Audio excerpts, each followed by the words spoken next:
We have a bunch of material over on the table here, including what we're going to be talking about at the public meetings that are going to be starting in January.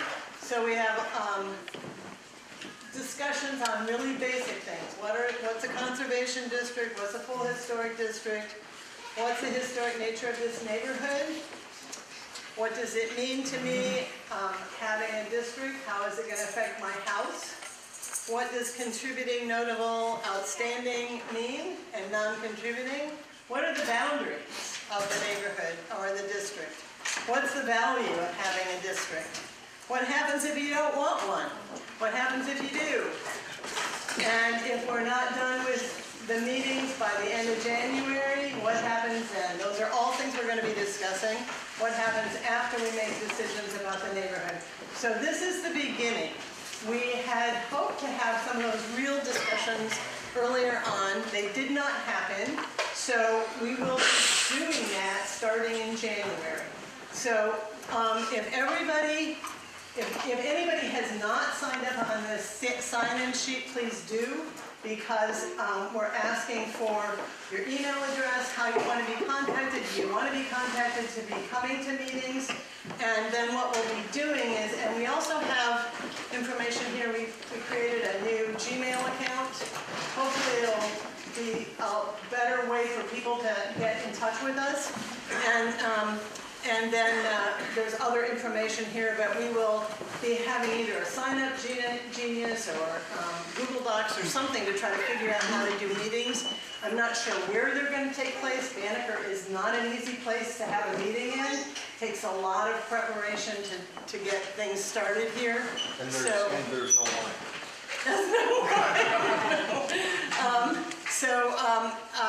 I'm the chair of the ad hoc committee that was set up early in spring. Olivia Dorfman is going to say a few words. She's on the committee. Ellen Balkema is on the committee.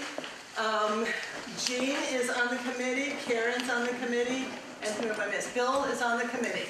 So we have been meeting since spring to try to kind of figure out what we thought was a good thing to do in terms of moving forward with the preservation district. But again, this is the beginning. I think there was a lot of confusion thinking that this was the done deal, but it's not. This is what the meetings are for, is to discuss what this means to our neighborhood. So Olivia's going to say a few words, and then we're going to have Chris talk.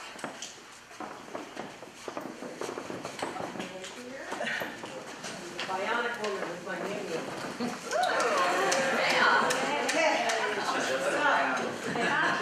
I maintain the neighborhood website. That's not the Facebook page that Rocky maintains, but this is another one that's set up as part of Bloomington's neighborhood websites. Unfortunately, I don't have the address top of mind, but it's out there if you Google Bloomington near West Side neighborhood. And I post the minutes of the meetings that we have in the neighborhood association, monthly meetings.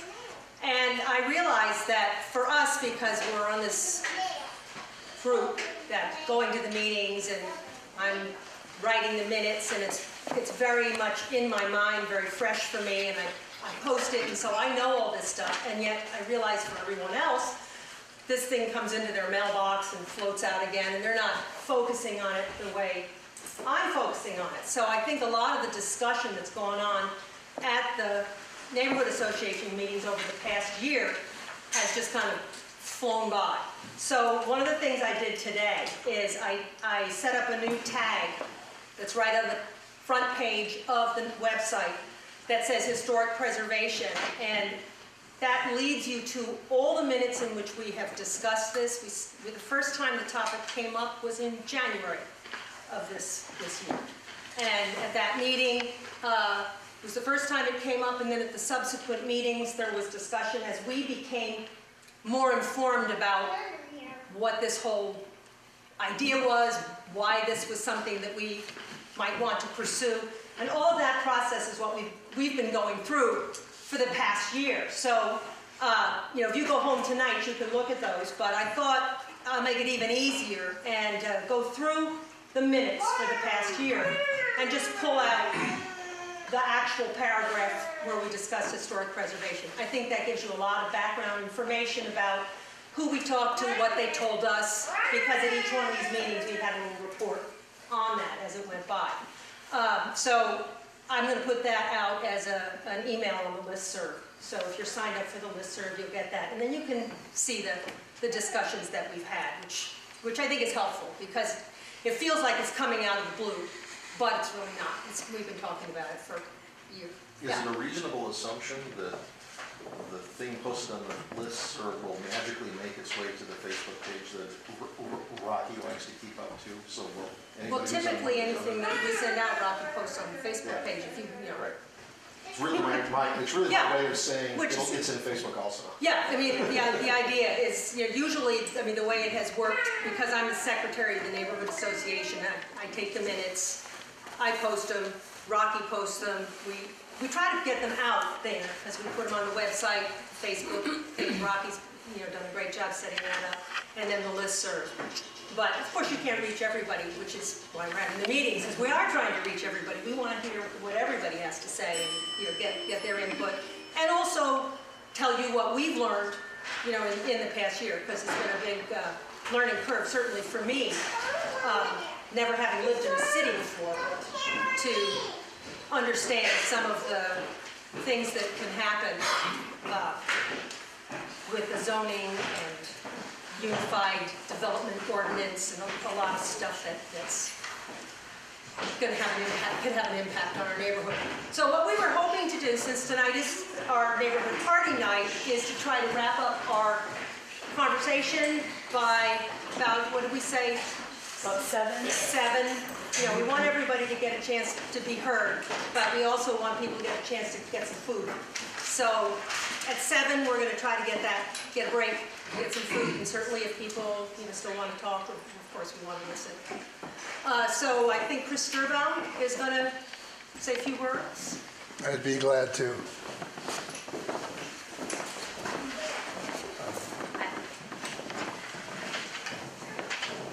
So I work for you.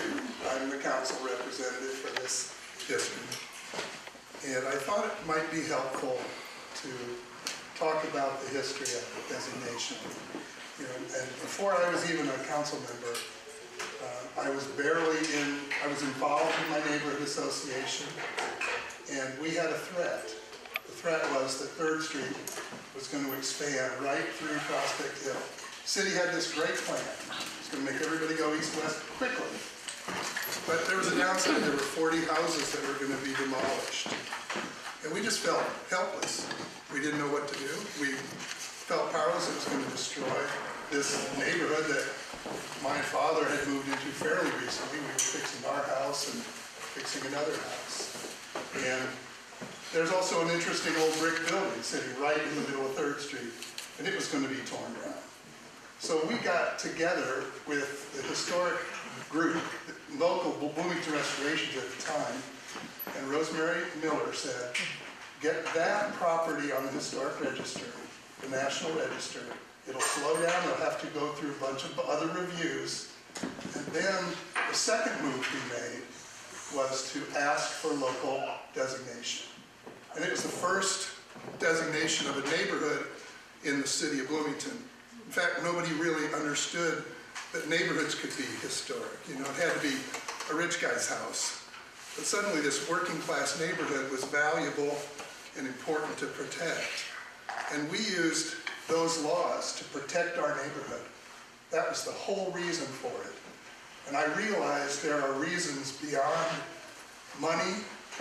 There are reasons beyond what is the most pragmatic, practical way. Sometimes those reasons are we care about our houses, we care about our neighborhood, we care about what's going on, and we want to have some control over that. So that was the tool that we used. And interestingly, every neighborhood that has used this tool had a kind of threat. And McDowell, over there by the hospital, at that time, the hospital was buying property, and rental properties were taking over the neighborhood as people were not interested in investing. And they used that tool. And I wasn't elected by that time. I was still just a guy on the HPC, and I got sued by, oh, I can't remember his name now, but he was a landlord who thought this was the worst idea in the world. So I got sued just because I was trying to help that thing happen for these neighbors. And what McDowell did was stabilize their neighborhood. More people moved in, more people bought, and it really did do what they wanted. And really, I can go down the list. Garden Hill is this threatened little neighborhood over by the IU Stadium on the, anyway, it's really proximate to the IU football stadium. And it has just been overrun by rental properties, student rentals. They got a local designation to try and stabilize their neighborhood. That's the whole goal. There are a couple other neighborhoods that just are exactly the same boat. Maple Heights. Maple Heights is on the other side of the IU Stadium, and that's a little neighborhood of limestone, mid-century modern houses. First mid-century modern neighborhood that has been designated. They also were getting people who started to buy those places and put students in them and paint the roofs red and white. And they wanted some protection, and that's why they went through this process. And then even Elm Heights was seeing threats of a different kind. Student rental properties could take those big houses and start, the neighborhood needed protection. So why would you want to do this? Unless you feel that you're protecting your neighborhood by doing this, why would you do it? And I'm suggesting that Maple Heights is the other one that's just about to go, and they're on the other side of the tracks, you know, just beyond the other side, 13th Street, 14th Street. They're going to be protected. They feel like the same kind of threats are happening to them, and so they're going locally. They're going with a conservation district right now. And that'll come to council in a couple of months. So what are your threats? You know, about 20 years ago, neighborhoods were starting to, this was happening in Chicago, where people were buying property, tearing down houses, starting to build large properties in those neighborhoods. Even if they're large single-family neighborhoods, there can sort of be a kind of a land rush if people start coming to the community going, oh, I'll take that little house down and build my big building. You know, in my neighborhood, I've seen a couple of there was a little duplex, very affordable, and somebody wanted to buy it just for that reason, and they didn't realize they were in a historic district. That was not allowed for them to do it. The affordable rentals stayed instead of the new house that would have been, you know, unavailable for affordability. So it kind of works in a lot of directions, but it's really about protecting your neighborhood. You know, there's some unknowns in the current growth policies plan.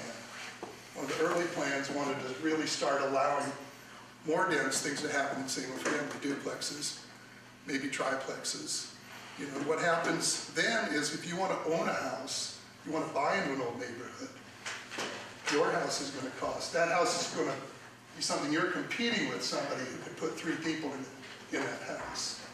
I just recently helped my son buy a house. He needed a down payment assistance. But he could buy a house and keep that house for less than he could rent for. But you need to be able to buy those houses. And if somebody could make that into a duplex or a triplex, he'd have been bidding against an investor, not another single-family person. So you're the people who live here, and you are the people who have to decide, do I want to go through some inconvenience with my own property to protect my neighborhood, to protect the neighbors, what could happen to the properties all around. So this is a good time for me to ask questions, for you guys to ask questions of me if you want to. Yes. The other ones that you mentioned, you know, Prospect Hill, Heights, were any of those already national register neighborhoods like this one is? And does the fact that we're already a national register make Interestingly, they were not. You know, this National Register District happened, I think, when they were doing the Johnson Creamery. And Duncan Campbell studied this whole neighborhood and wrote the history of it. And back then even, it qualified as a National Historic District. That has absolutely no protection. Yeah, that's the interesting thing. It's a status issue, and it speaks to the quality and the importance of this neighborhood.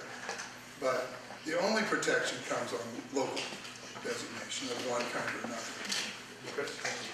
Yes? Can you explain the difference between conservation district, historic district, what you get with Yes. one versus the other? I can. Okay, so conservation district was something that we were doing on several different neighborhoods, and by that it's an option, but all it does, you can't tear a building down, and it reviews a new building, but you can remodel the bejeebers out of your building. You can remodel it to death if you want to, and that's the weakness of the conservation district. It does stop demolition, and it does review new stuff, but the rest of it, that's what they found in McDowell. People were doing really huge additions to the house, as big as the house, and it was, and that Lets part people of that, do what they'd like to do. well, lets investors do what they like to do. Or people. Investors are people. Somebody belongs to our home. Well, Not everybody that owns a house and wants to do something, their house is an investment. yeah, I think you're, And when you used investors before, you were referring to apartment, big people wanting to put in triplexes and so forth. So, wanted to clarify.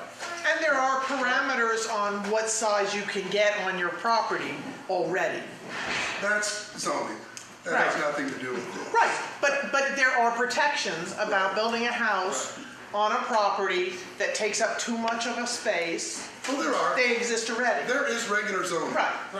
No, this is, it's true, but you could still change a structure so much that it doesn't resemble the other structures anymore.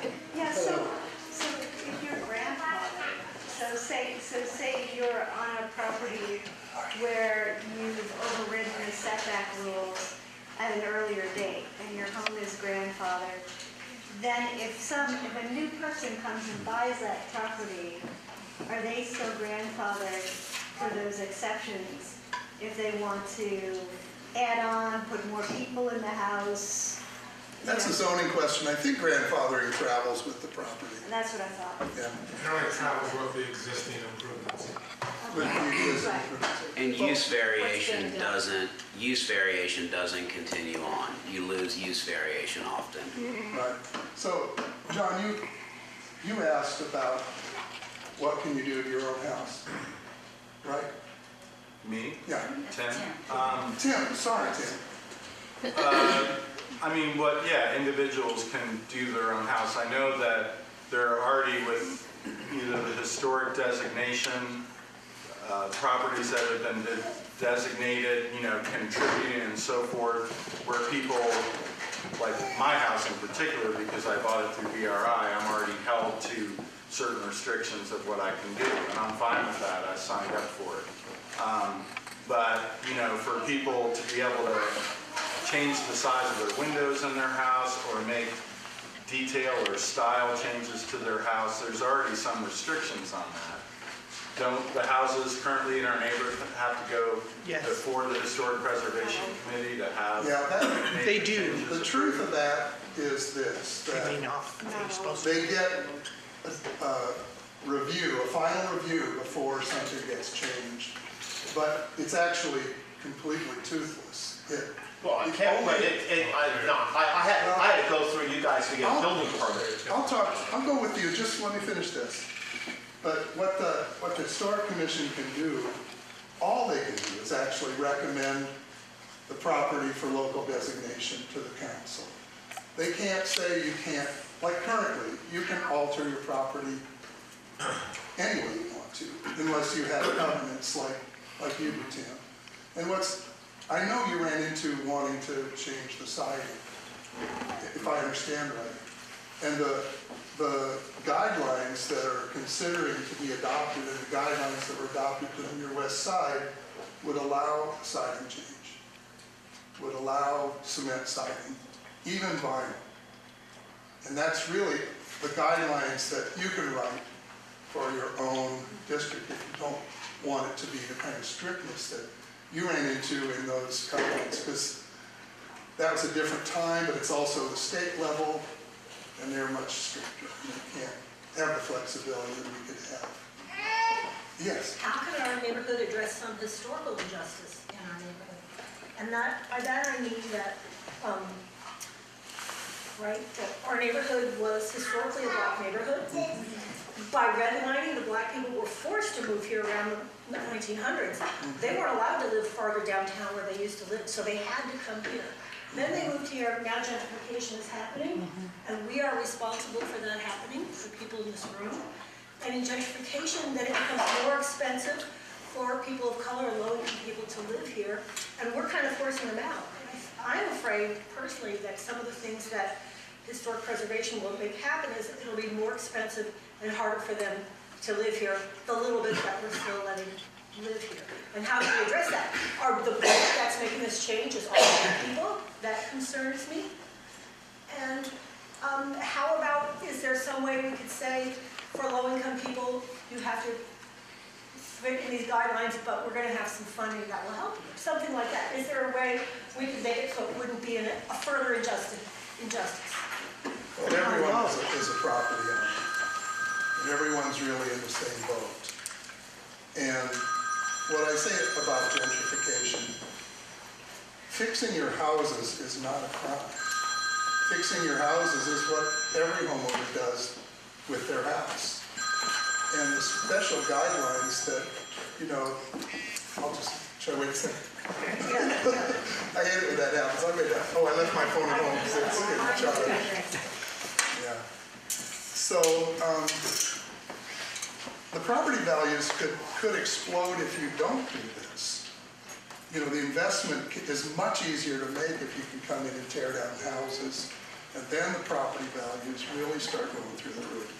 When it's limited like it is to a single-family, traditional neighborhood like this, the property values creep up a little, but they're not going through the roof. There are two houses a block from me, and Prospect Hill is supposed to be the big, expensive place to live, and that's just not true. There's a place BRI bought that they can't even sell, and it's in terrible shape. So it isn't a panacea for everything, but it doesn't make the property values go through the roof like people imagine. That's what the building boom would happen. If everyone's protected around this neighborhood, the target can start being on this neighborhood for new houses, investment houses, tear down, build up. The reason we haven't had some tear downs already is because in Prospect Hill, for instance, is protection.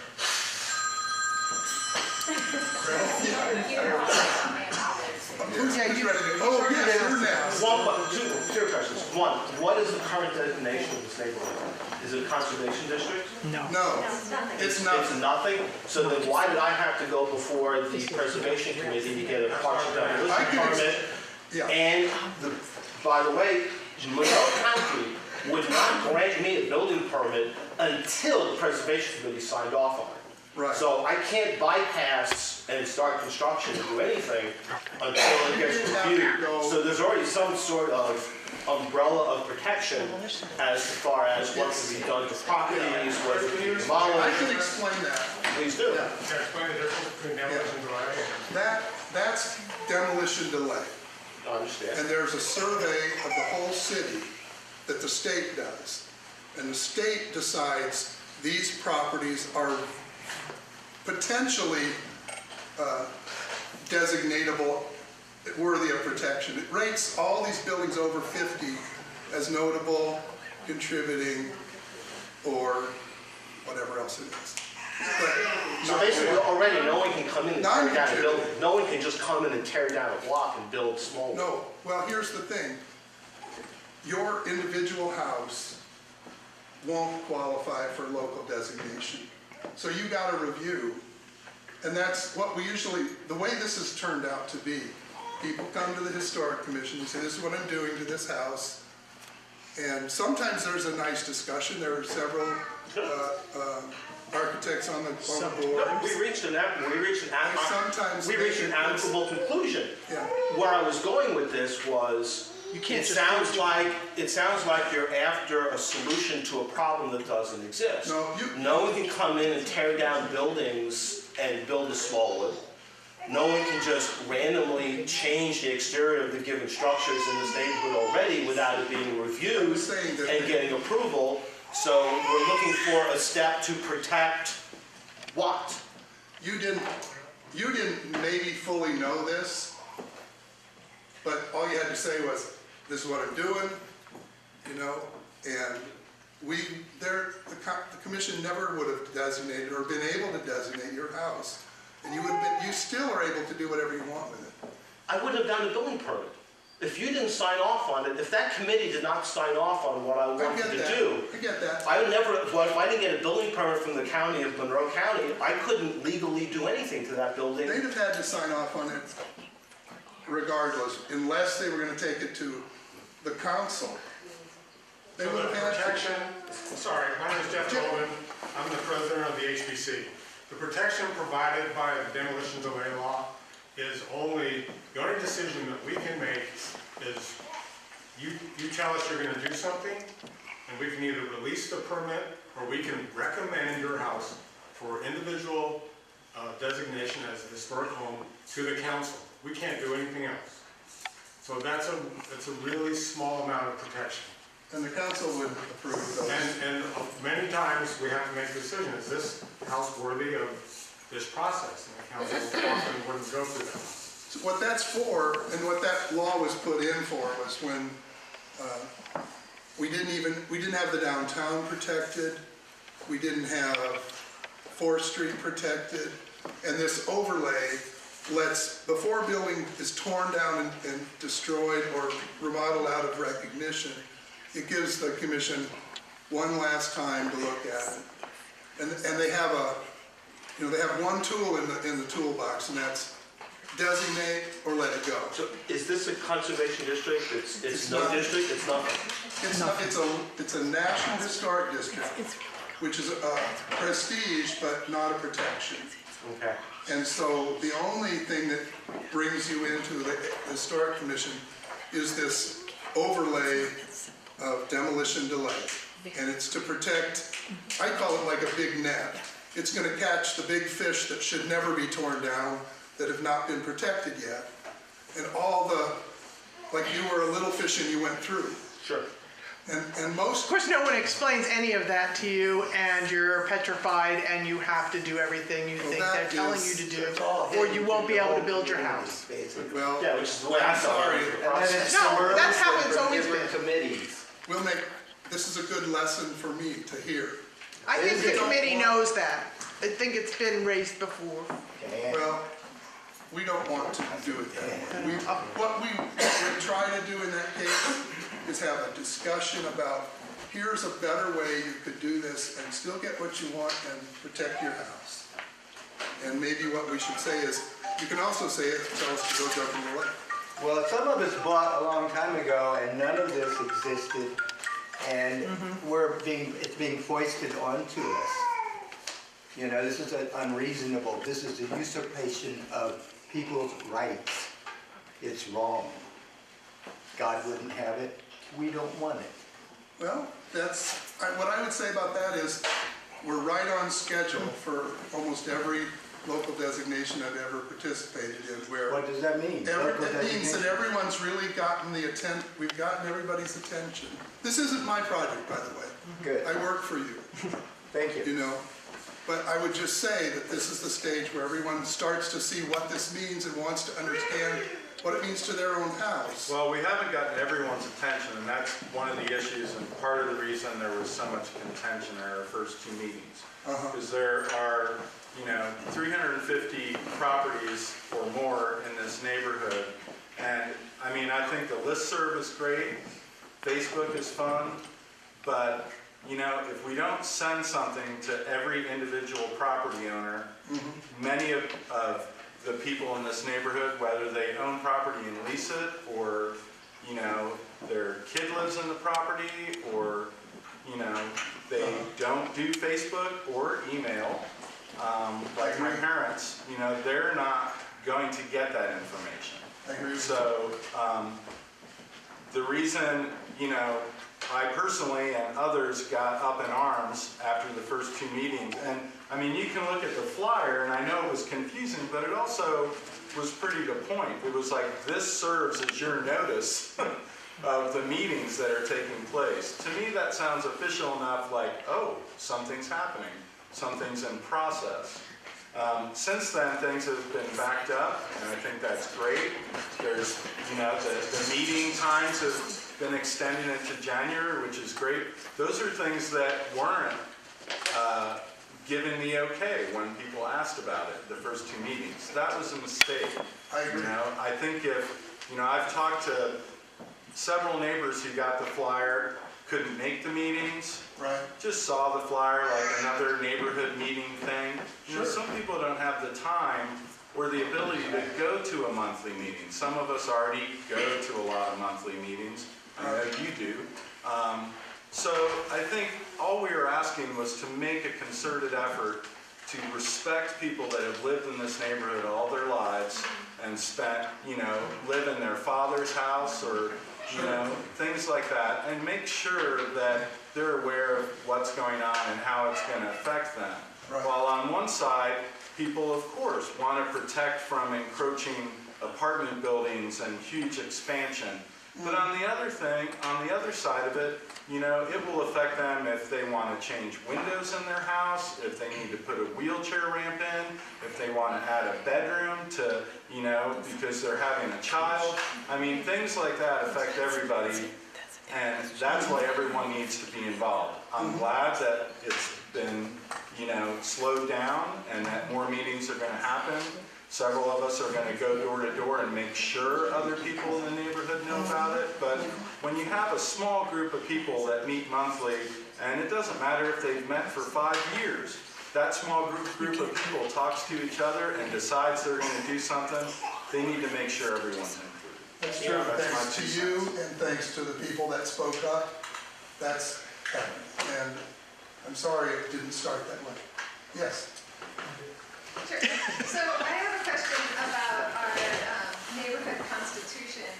We have rules around voting and membership that allow the neighborhood and the people who are members of the neighborhood association to vote on things before any big decision that goes through. And so I just wanted a confirmation from the ad hoc committee that we are going to have a vote at some point, that the voting membership will say yes or no to either conservation or historic designation. And then second to that is also, are we going to notify everybody that they do need to pay their $5 dues so that they can be part of that voting membership? And I would say to everybody here, please pay your $5 so that you do have a voice. So the fact of the matter is that when this neighborhood was set up, and that was many, many years ago, it was a resident, not an ownership organization. So the only people who still, according to the bylaws of the neighborhood association, can be members are people who live here as well as own it. Or they don't have to own it, they just have to live here. So it can be a renter and it can be an owner, but you have to live here. So I think what we're looking at with this, and what the guidelines are for a historic district have to do with reaching everybody who's an owner, regardless of whether they live in this neighborhood or not. So we have had a couple of discussions about that because we did not mail out anything to people who don't live in this neighborhood. And the only reason that we didn't is that it was going to be on us to do that financially because the city was not willing to foot that bill. And the only time that they do pay for that is when the application is brought forward to the commission. So I know several people have discussed having, offering money to do that. And at some point that may make sense.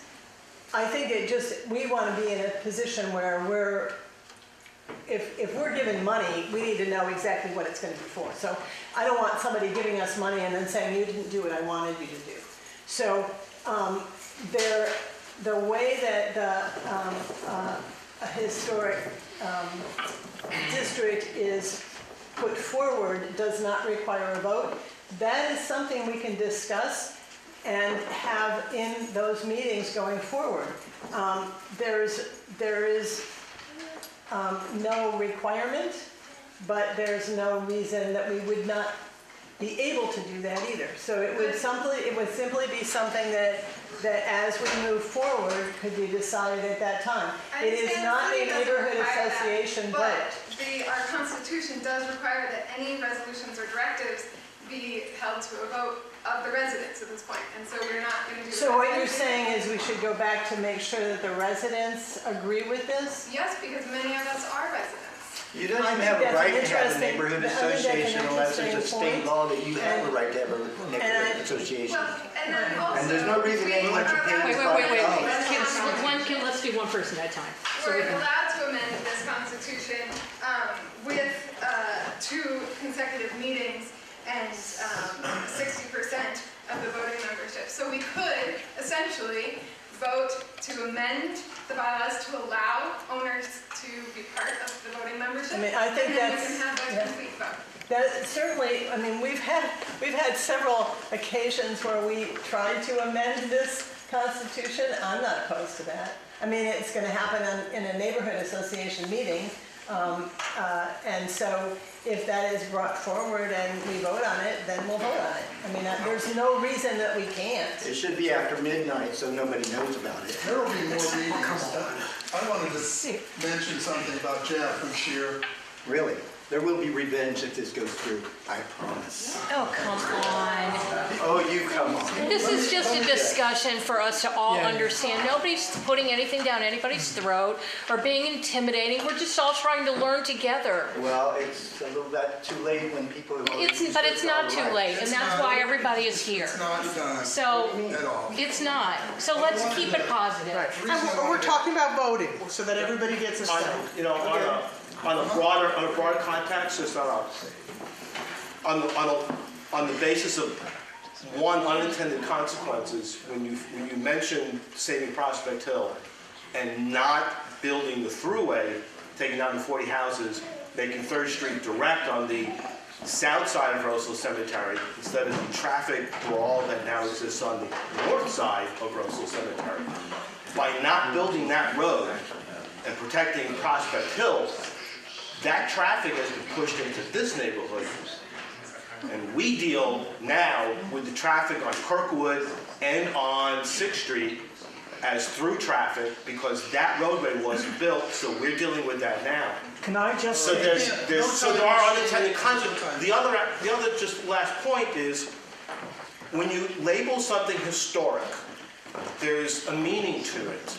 And while I really like this neighborhood, don't get me wrong, I love the little neighborhoods of Bloomington. I've been here since '73, and I remember the bohemian downtown where you can rent an apartment in the Allen building for dirt cheap, which you can't do anymore. So I remember all of those times.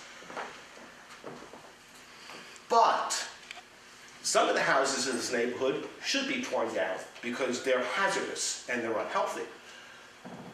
If you make something historic, this really isn't a historic neighborhood. It's timeless. It's got a sense of time. The houses are very traditional, but ultimately there's really nothing other than the cohesiveness of this group and the neighborhood that we live in that makes it special. Making it historic, you're going to lock it in space and time and deny anyone in the future from putting their mark on this land and these properties. This neighborhood grew into what it is now over a period of time.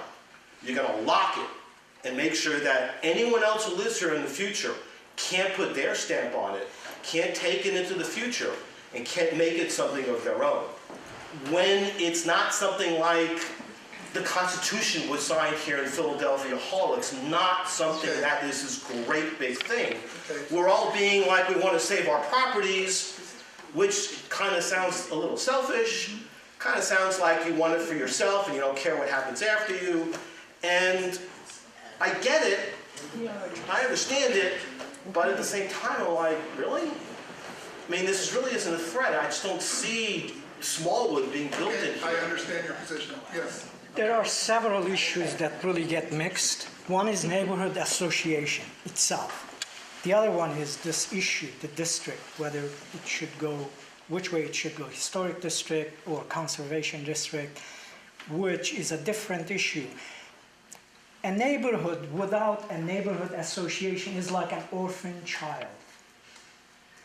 We did many things for this neighborhood through neighborhood association. And we came to you, talked to you on so many occasions. We did cleaning. Annually, we brought bins here, everybody's trash you don't want, go dump it there, recycling likewise, wood chipping likewise. How did that happen? By itself? No, it was the neighborhood association. And you know what? Of all these faces, I can count only 5 or 6 or 8 at the most people who consistently attended neighborhood meetings for the 15 years that I have been here. So folks, democracy is participation. Please participate. Come and bring your energy, bring your ideas, bring your creativity, because it's no one's property. It sounds like that when really some people who have been part of the neighborhood association strongly kind of go on these things.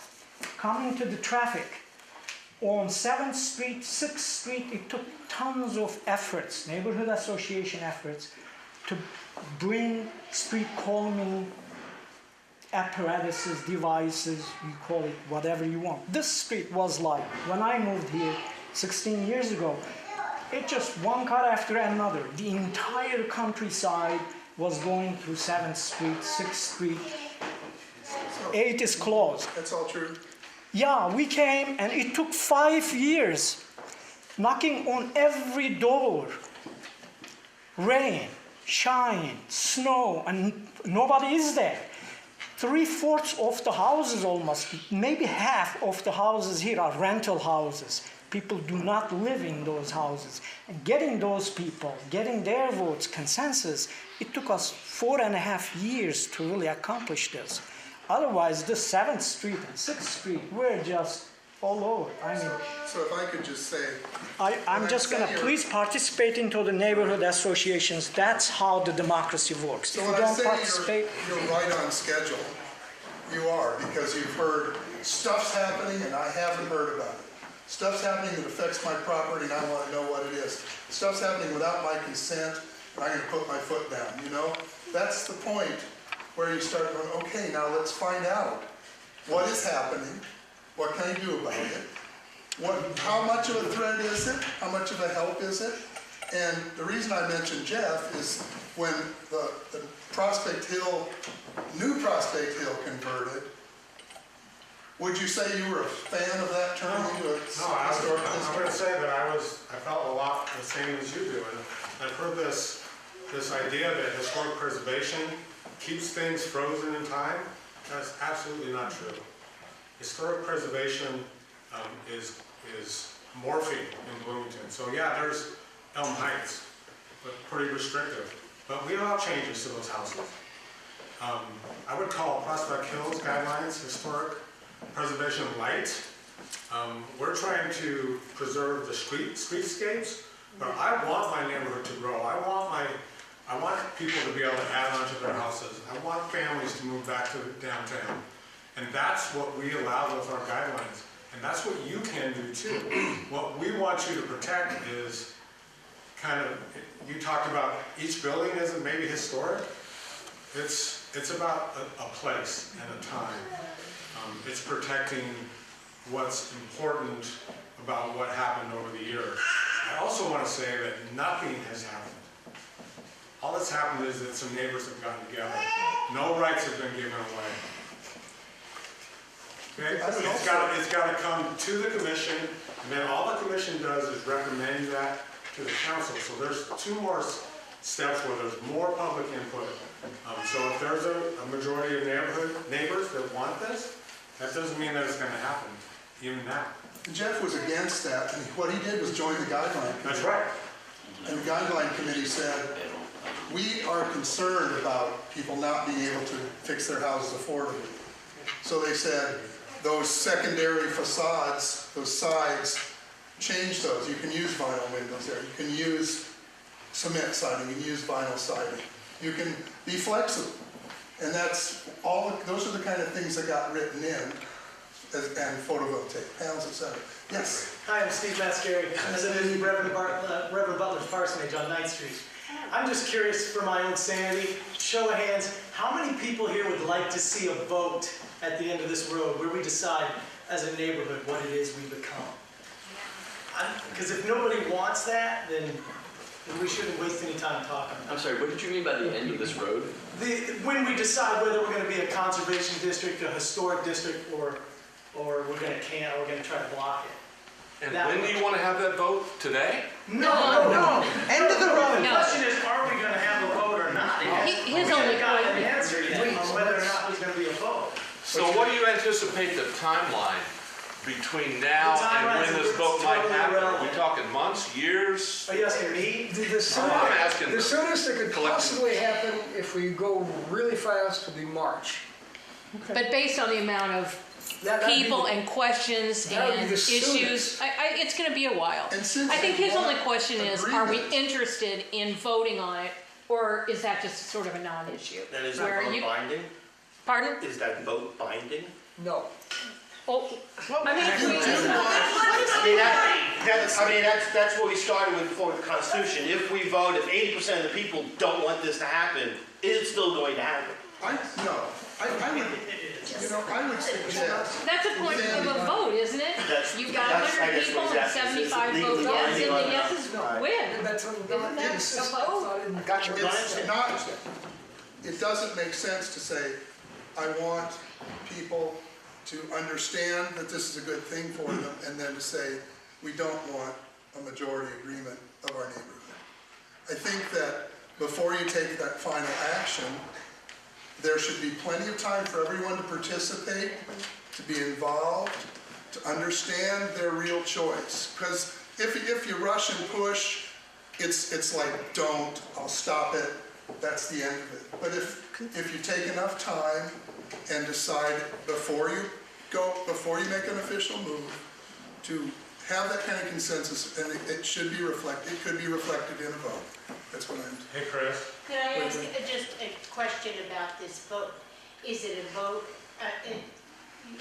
who's voting? The people who are in the neighborhood association, the people who own houses here but don't live here, or the people who live here? That is whether they something that own we have houses or to not? carry on in these discussions, because legally, there is no legally binding vote. Right. And so we have to decide how we're going to do that. That's the question. Everybody who comes to the neighborhood association meetings, or these other meetings that aren't typically neighborhood association meetings, they're meetings about this subject. Like this. If you don't. And I can't make Can I the just rules. Please If do. you don't use the neighborhood association as the vehicle for doing it, what are you gonna use? You know, I mean, if you're not involved in the neighborhood association, but you own a house here and you don't live here, and I just don't see, if a vote is not legally binding anyway, then the neighborhood association needs to be the vehicle that you use to make these things happen or not happen, it seems to me.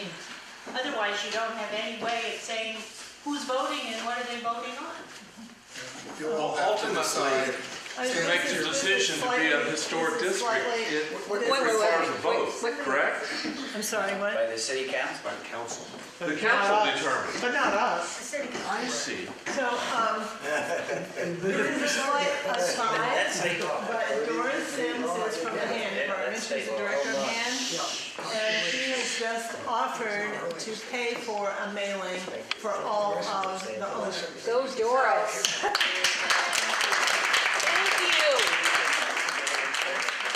Thank you. The beginning of the process is that everybody will be able to be notified because we will be having that that ability to mail everything out. So when we get information back on meetings and things, we will send that out.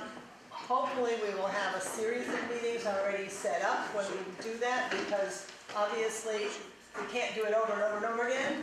So it's one mailing, so we'll be getting that together. You're kind of like in charge of this? Yes. Sure. What is your perceived threat, just out of curiosity, when you look at wanting to make this a historic district? Can you point to something that's happened in this neighborhood that you perceive as a threat, as an example of what is coming? I'm just saying, I want to... Okay, fine. No problem. No, the question can be answered. I've been here for 20 years, off and on, and I haven't seen a huge change except some gentrification, but very minor. What perceived threat? Why would we have to do Well, this? this was in the previous meeting, this was discussed for an hour, so. Well, not everybody was there. I know. You can't come to every meeting. I know, but this, it just keeps repeating. I mean, it's like a bottomless well. We really like to learn. Here's a question. It's downtown, Dennis. Yeah, I have just one question, since there's more people here now than I ever saw in these meetings before, except even back 15 to 20 years ago when they first started. That's true. But now,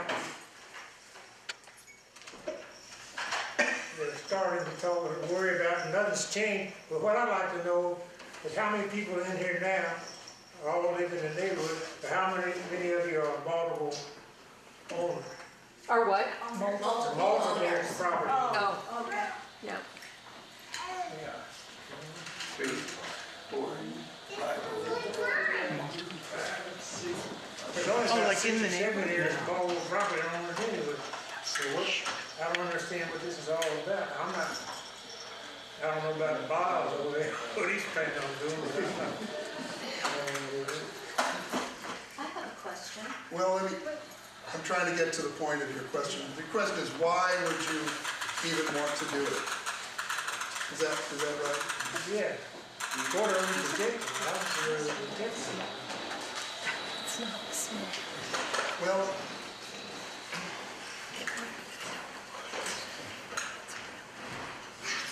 you're protecting, really what you can protect is the character of your neighborhood. The character of your neighborhood over a long period of time. You know, these houses were built 100 years ago in a style that, interestingly, is one of the most modern styles now. New urbanists are copying designs like this neighborhood and building new neighborhoods just like it, because it was designed before there were automobiles. It's a walkable neighborhood. There are porches where people relate to one another. They're close where you can have a nice small plot, but you have your own house. They were working class neighborhoods, and they stopped building these in the 30s. So this is a historic object, this whole neighborhood is. But it's historic, like you're saying, nothing's not going to change, because if you have one of those houses with porch on it, it's going to be there. They're not going to allow you to build too much new stuff. If we're going according to, and you're the one that has a say-so on all this stuff, really, they can do all they want, and we can have all what we want, but if Council won't approve it if the neighborhood isn't. if the council don't approve it, it ain't going nowhere. That's true. Right. That's true. Well, you know, you will be the last neighborhood on the west side that hasn't opted for this kind of protection.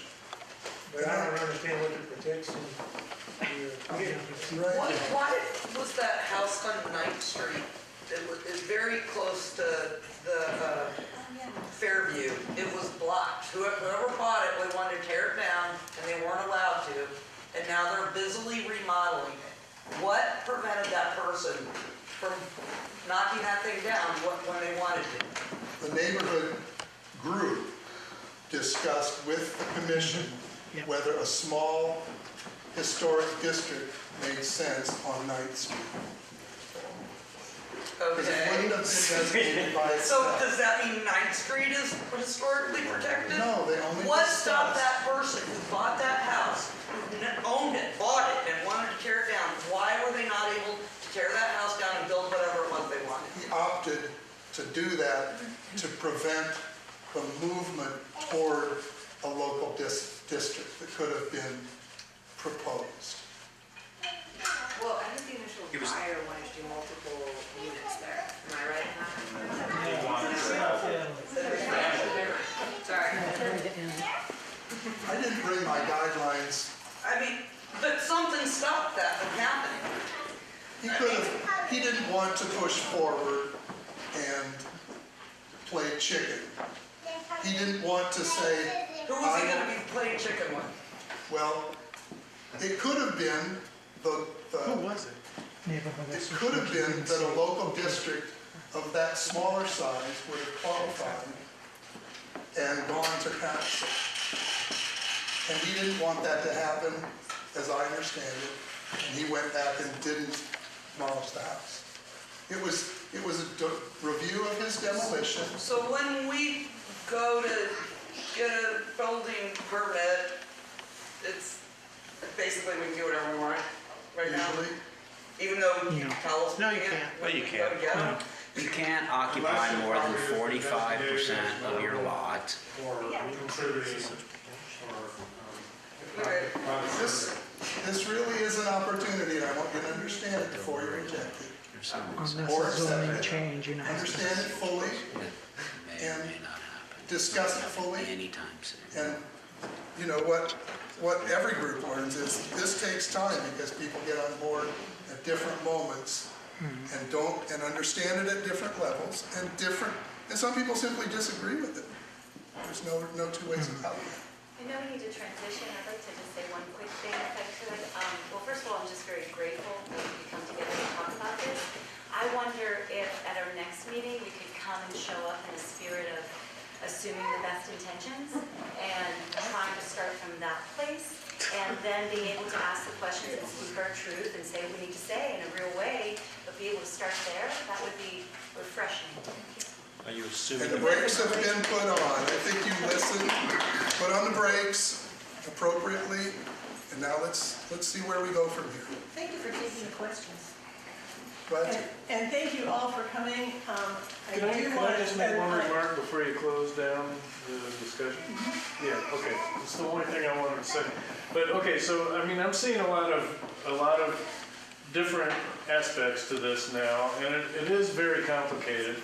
And I'm not against doing the neighborhood associate or doing the historic district or the conservation district, but I'm not gung-ho for it either at this point, because so now this has just caused me to really start delving into just what is meant.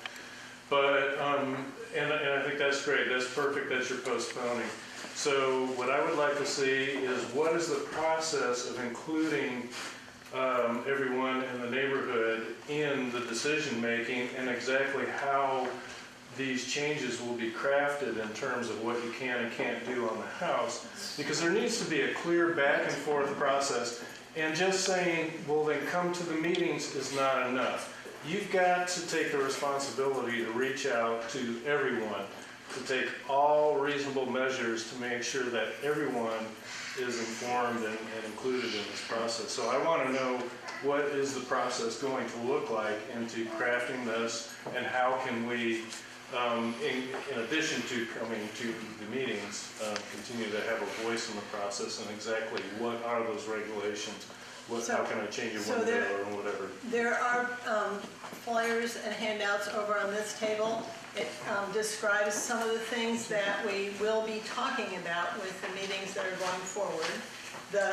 It is a challenge to find times where everybody can come together, but there will be other ways to reach out. So if somebody does not have email or does not want to do it that way, we will be trying to get as many different ways as we can so that people can get that information about what's happening. In terms of and I think the thing that's really critical, it really is complicated. I mean, it's not easy to explain what a conservation district is, what a full historic district is, what demolition delay is, how they all interact, what do you win, what do you lose, how does that all work out? We have really rough boundaries, that's something that needs to be discussed. People need to take a look at what their house is designated as by the historic survey that is done throughout the state. So there is non-contributing, there's contributing, there's outstanding, and there's notable. It depends upon what designation your house has right there as to how you would be impacted by any of these overlays of historic district. It is really complicated, and that is why you have to have a lot of meetings just to kind of try to figure out what it is. How do you know whether you agree or disagree? That is valid. Nobody is going to go, oh yeah, sure, why not? And that's why there have to be public meetings. So as far as the actual guidelines for the district, we have draft guidelines that we looked at during the time that we were talking about bringing this forward. Those are not set in stone.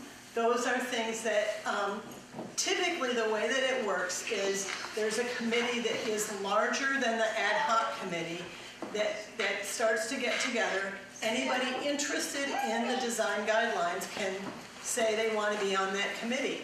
And then they can work on how they want to have those guidelines look for that district, whether it's conservation or full historic.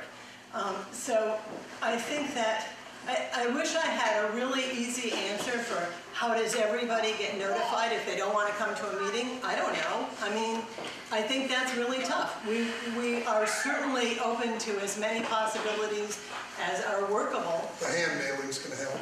The hand mailing will help, but that's not the be-all and end-all, because still, if somebody does not, what we're going to have with that mailing is a way for people to respond to us if they do not have email or some other way of having us contact them for meeting times and that sort of thing. We do have over there is an email address. You can send us questions.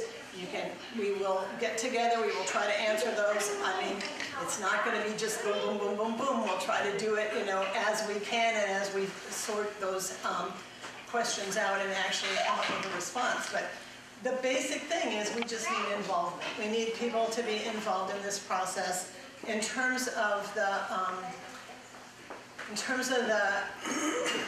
reasons for having the district, yeah, we may just never have anything happen in this neighborhood. But there are challenges all the time, and there are challenges right now that are that a number of us feel are pretty significant. And when you have McDowell and all of the Prospect Hill and everything south, and then everything north protected, there's only one place for development to go in the near downtown, and that's wherever there isn't any kind of protection. And I did think of one answer that maybe is a good general answer based on historic experience. What these have done in the neighborhoods that have taken them, it has promoted homeownership. And what homeownership does for your neighborhood is unbelievably good. I mean, you're all mostly homeowners here probably. And people who own their home take care of their neighborhood. They take care of their yard. They take care of their place. They keep it fixed up. When Prospect Hill originally did it, we were mostly rental. And there was a chained dog in the backyard and tin cans out there, and it was going the wrong direction. But this said to people, this is a good place to invest. Not only do you get a house, but you kind of know that isn't going to happen next door, and it isn't going to happen down the street. And that does encourage more investment, and it does make for a better neighborhood. I work at IU, and I've seen a huge change in the population of the students I work with. There are a lot more students coming from the wealthy suburbs of Chicago, New Jersey, Philadelphia, Korea, China. Very, very wealthy families. And this is prime for them to buy and have their students stay here. Buy, expand it, tear it down, make it bigger. We are vulnerable to becoming, there won't be a small wood high rise, but you could easily, this could end up being a neighborhood of students because it's a really great location. So you might think, oh, we're not worried about, nothing's going to. There is a lot of money coming into this town, and they have the money to spend. They're bringing the money from the house they sold for $1 million.